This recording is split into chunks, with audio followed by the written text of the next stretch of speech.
പയ്യന്മാരെയൊക്കെ കയ്യിലെടുത്തളയും. ലെഗസിയാണ് അങ്ങനത്തെ പടം. വെടി കൊണ്ടവരും വെടി വച്ചവരെല്ലാം ഒരേ തീ. From start to end full on action. ഫ്രെയിംസും ബാക്കി കാര്യങ്ങളൊക്കെ ഒരു രക്ഷയില്ല. ക്രിസ്മസ് വിരുന്ന് തന്നെയാണ് ഒരുക്കിയിരിക്കുന്നത്. Friends, welcome back. വെടിയുണ്ടകളുമായിട്ട് മലയാളത്തിന്റെ ബോക്സ് ഓഫീസ് ക്രിസ്മസ് ഹണ്ട് തുടങ്ങിയിരിക്കുകയാണ്. ആഷിഖ് കപൂർ, ദിലീഷ് പോത്തൻ, ശ്യാം പുഷ്കരൻ, റെക്സ് വിജയൻ, മലയാളത്തിന്റെ പ്രോമിസിംഗ് ക്രൂവിന്റെ റൈഫിൾ ക്ലബ്ബ് കണ്ടിറങ്ങിയ ഓഡിഷനോട് എങ്ങനെ ഉണ്ടായിരുന്നു അഭിപ്രായം നമുക്കൊന്ന് ചോദിച്ചു നോക്കാം. ക്രിസ്മസ് റിലീസായിട്ട് നിങ്ങൾ കാത്തിരിക്കുന്ന സിനിമ ഏതാണെന്നൊക്കെ ഒന്ന് കമന്റ് ചെയ്തോ, വീഡിയോ ഇപ്പോൾ തന്നെ ലൈക്ക് ചെയ്ത് ചാനൽ ഒന്ന് സബ്സ്ക്രൈബ് ചെയ്ത് വെച്ചോ. നേരെ റൈഫിൾ ക്ലബ്ബ് റിവ്യൂലേക്ക്. ഒരു രക്ഷയില്ല. പക്ക ഒരു അമൽനീരത്ത് പടം കണ്ട ഫീലാണ്. ആഷിഖ് കപൂർ എന്ന് പടം പറയില്ല, അമൽനീരത്തിൻ്റെ. പക്ഷേ ആ ഒരു ഫ്രെയിംസും ബാക്കി കാര്യങ്ങളൊക്കെ ഒരു രക്ഷയില്ല.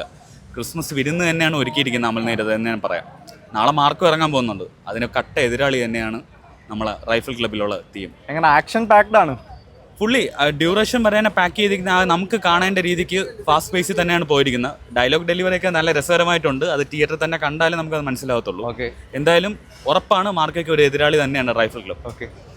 ക്ലബ്ബ് വെടി കൊണ്ടവരും വെടി വച്ചവരെല്ലാം ഒരേ തീ. സ്റ്റോറി വൈസ് വലിയതില്ലെങ്കിലും മേക്കിംഗ് വൈസ് സൂപ്പറായിട്ടുണ്ട്. അടിപൊളി പടം. തിയേറ്റർ വാച്ച് ചെയ്യേണ്ട പടം തന്നെയാണ്. ആഷിഖ് കപൂർ മുന്നേ ട്രൈ ചെയ്യാത്തൊരു ജോണറായിരുന്നു. അപ്പോൾ അത് എങ്ങനെ ഉണ്ടായി? മേക്കിംഗ് വൈസ് ആയാലും മേക്കിംഗ് വൈസ് അമൽനീരദിന്റെ ആ ഒരു ക്ലാസ് രീതിയിൽ ചെയ്തിട്ടുണ്ട്. അനുരാഗ് കശ്യപ്, വാണി വിശ്വനാഥൻ, പിന്നെ വിജയരാഘവൻ, ഇവരുടെ മൂന്നുപേരുടെയും പെർഫോമൻസ് വേറെ ലെവലായിരുന്നു. ചെറിയ കഥ ചെറിയ സമയത്തിനുള്ളിൽ തീർത്തതാണ്, ലാഗടിപ്പിക്കാണ്ട് ചെറിയ സമയത്തിനുള്ളിൽ കഥ പറഞ്ഞു തീർത്തു എന്നുള്ളത് നല്ലൊരു ഇതാണ്. ഒരു ഫെസ്റ്റീവ് ക്ലാഷ് വെക്കാനുള്ള അത്ര കണ്ടന്റും കാര്യമൊക്കെ ഉണ്ടോ? മാർക്ക് നാളത്തെ പടങ്ങൾ ഇറങ്ങുമ്പോഴേ അറിയാൻ പറ്റുള്ളൂ. റെക്സ് വിജയന്റെ സ്കോറിംഗ് ത്രൂ ഔട്ട് സൂപ്പറായിരുന്നിട്ടുണ്ട്. സ്കോറിംഗ് നല്ല രീതിയിൽ ചെയ്തിട്ടുണ്ട്. ഹനുമാൻ കൈൻഡും സൂരജും പെർഫോമൻസ് വൈസ് നല്ല രീതിയിൽ പെർഫോം ചെയ്തിട്ടുണ്ട്. ഓക്കെ, തിയേറ്റർ വാച്ച് തന്നെയാണ്. Theatre watch experience. നൈസാണ്, പടം കിടിലാണ്, ഒരു രക്ഷയില്ല. പയ്യന്മാരെയൊക്കെ കയ്യിലെടുത്തളയും. ലെഗസിയാണ് അങ്ങനത്തെ പടം. ചെയ്തേക്കുന്ന അത്ര കിടില. ട്രെയിലർ കണ്ടപ്പോ എല്ലാരും ഒരു അമൽനീര സ്റ്റൈൽ ഹോളിവുഡ് മോഡെന്നൊക്കെ പറഞ്ഞു. പക്ഷേ ഫ്രെയിം ഒക്കെ നൈസാണ് കേട്ടോ. എടുത്തേക്കുന്ന എല്ലാം നൈസാണ്. കുറച്ചുകൂടെ വിന്റേജ് മോഡലാണ് എടുത്തേക്കുന്നത്. എല്ലാം നൈസാണ്. ക്ലാസ് ആയിട്ട് എടുത്തിട്ടുണ്ട്. സൂപ്പറായിട്ട് എടുത്തിട്ടുണ്ട്. Hunting mood set. ആക്ഷൻ ഒക്കെ എങ്ങനെയുണ്ട്? ആക്ഷൻ പക്ക ആക്ഷനാണ്. മൊത്തം റൈഫിൾ കൊണ്ടുള്ള കളിയാ. മാർക്കൊക്കെ ക്ലാഷ് വെക്കാനുള്ള ഒരു ഫെസ്റ്റീവ് മൂഡ് പടമാണ്. മാർക്കോ നൈസ് ആണെങ്കിൽ ഇതൊന്നും നോക്കാനില്ല. മാർക്കോ നൈസ് ആണെങ്കിൽ ഇത് പെടും. പക്ഷെ ഇപ്പൊ ഈ പടം സൂപ്പറാണ്. മാർക്കോ കണ്ടിട്ട് പറയാം. എങ്ങനെയുണ്ട് ടോട്ടൽ ഒരു experience? It was very nice. बहुत अच्छा था. एक्शन भी बहुत अच्छा था. Like from start to end full on action था.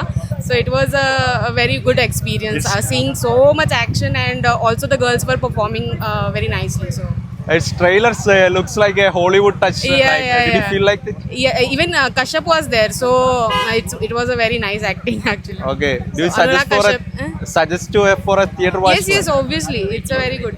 Very good. മേക്കിംഗ് ആണ് ഇപ്പോൾ. ഇത് കുറച്ച് ഓൾഡ് ടൈം സിനിമയാണ്. അപ്പൊ ആ ഒരു ടെക്സ്ചർ കിഡിലായിട്ട് അവർ എടുത്തിട്ടുണ്ട്. ഒരു ഹോളിവുഡ് ടച്ച് ഒക്കെ ഉണ്ട്. പിന്നെ അടിപൊളി പടം. എങ്ങനെയാണ്? ഒരു ഫെസ്റ്റീവ് മൂഡൊക്കെ ആണോ അതോ പിന്നെ ത്രില്ലറാണ്? ആഘോഷിച്ചാണ് നമ്മള്. തിയേറ്റർ കിട്ടിലാണ്. എല്ലാരും വിസിലടിയും കയ്യടിയും തന്നെ.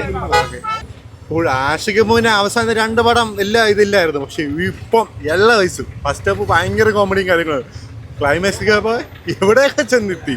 പക്ഷെ ഒട്ടും പ്രതീക്ഷിക്കാതെ ഒരു അപ്പനും മോനും കാസ്റ്റിംഗ് ഉണ്ട്. അത് പക്ഷേ ട്രെയിലർ റിവീലിംഗ് അല്ലാത്തതുകൊണ്ട് ഞാൻ പറഞ്ഞല്ലോ. പക്ഷെ അത് പക്ഷേ ഭയങ്കര രസമായിരുന്നു. പക്ഷേ എല്ലാവരും സാധാരണ സിനിമ വരുമ്പോൾ 10-20 കാസ്റ്റിംഗ് ഒരുമിച്ച് വരുമ്പോൾ നമുക്ക് തോന്നും ഇത്ര വേണമെന്ന് നമുക്ക് തോന്നും. പക്ഷെ എല്ലാവർക്കും ഈക്വൽ ഇമ്പോർട്ടൻസും ഉണ്ട്. ചെറിയ റോളിൽ ഒരു ആ ഒരു സാധനമുണ്ട്. ചെറിയ ജോലിക്കാരിയായിട്ടോ നല്ല ആ ഒരു ഭയങ്കര രസമാണ്. ഫേസ് എങ്ങനെയാണ്? ഒരു ഫുള്ളി ആക്ഷൻ പാക്ഡ് ആണ്, ഫാസ്റ്റ് ആണ്. ഇന്റർവെൽ കഴിഞ്ഞിട്ട് ആക്ഷൻ പാക്ട്. ബാക്കിയൊക്കെ ഫസ്റ്റ് ഹാഫ് ഒക്കെ കോമഡി പക്ക ആ ഒരു സാധനമാണ്. നല്ല രസം, ഇഷ്ടപ്പെടും. ഭയങ്കര കളറിങ്, സിനിമാറ്റിക് എല്ലാം നന്നായിട്ടുണ്ട്. അതെ അടിപൊളിയാണ്. ആഷിഖ് കപൂർ നൈസായിട്ട് ചെയ്തിട്ടുണ്ട്. നൈസാണ്. ആക്ഷൻ ആണ് ഫുൾ. ഫുൾ ആക്ഷനാണ്. ഫുൾ ത്രില്ലറാണ്. ഒരു ജസ്റ്റ് 1 ലൈൻ സ്റ്റോറിയാണ്. പക്ഷേ ആക്ഷനും ഇതൊക്കെയായിട്ട് അടിപൊളിയാണ്. ത്രില്ലറാണ്. ഫുൾ എൻജോയ് ചെയ്യാൻ പറ്റുന്ന ഒരു പടമാണ്. അങ്ങനെ ട്രെയിലർ ഒക്കെ കണ്ടപ്പോൾ ഒരു അമൽനീര സ്റ്റൈലും അങ്ങനെയൊക്കെ ആയിരുന്നു പ്രതീക്ഷ വന്നത്. അതാണ് അതുപോലത്തെ ഒരു സാധനമാണ്. പക്ഷെ നല്ലൊരു സിനിമയാണ്. നമുക്ക് ലാഗ് അടിക്കില്ല. 1.25 മണിക്കൂറേ ഉള്ളൂ. പെട്ടെന്ന് തന്നെ തീരും. നല്ലൊരു തിയേറ്റർ എക്സ്പീരിയൻസ് ഉള്ളൊരു സിനിമയാണ്. ഫുള്ളി ആക്ഷൻ പാക്ഡ് ആണ്. ആക്ഷൻ പാക്ഡ് ആണ്. ഓക്കെ. ഒരു അടിപൊളി പടമായിരുന്നു. നമ്മളൊരു ഇംഗ്ലീഷ് മൂവി ഒക്കെ കാണുന്ന ഒരു ഇതിൽ കണ്ടങ്ങ് പോയി. കുഴപ്പമില്ല, നല്ല സിനിമയായിരുന്നു. ആക്ഷനൊക്കെ എങ്ങനെയുണ്ട്? ആക്ഷനൊക്കെ കൊള്ളാം. അപ്പം മലയാളത്തിന്റെ ക്രിസ്മസ് റിലീസിലേക്കുള്ള ഫസ്റ്റ് എൻട്രി റൈഫിൾ ക്ലബിന്റെ റിവ്യൂ ഒക്കെ കേട്ടല്ലോ. നിങ്ങൾ കണ്ടവർ എങ്ങനെ ഉണ്ടായിരുന്നു അഭിപ്രായം നമുക്ക് കമന്റ് ചെയ്യുക. അപ്പം നാളത്തെയും കൂടി കണ്ടിട്ട് നമുക്ക് ക്രിസ്മസ് വിന്നർ ആരാകും എന്താകും എന്നൊക്കെ അറിയാം. വീഡിയോ ഇപ്പം ലൈക്ക് ചെയ്ത് ചാനൽ ഒന്ന് സബ്സ്ക്രൈബ് ചെയ്ത് വെച്ചോ.